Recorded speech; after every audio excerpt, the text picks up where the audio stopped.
Imagine nyo na lang ngayon yung salamin-salamin, di ba? Ng Bini. Ano, paano yun? Salamin. Ano?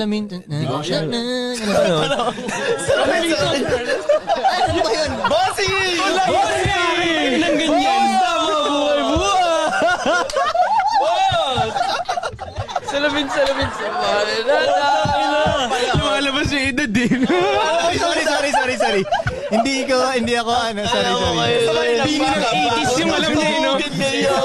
Salamin-salamin. Gago, hindi ko naman edad yun. Si Don Sulueta ata yung naalala. Binago na pala. Binago na. Gago, hindi ko edad yun Pero tol, alam mo na pag kinakanta, naririnig ko yun yung tumutuloy na kanta talaga. So tingin ko, yung nag-compose nun, sinadya yun. Maraming gumagawa ng ganong kante. Nasasadyain nila kung ano yung catchy na tune na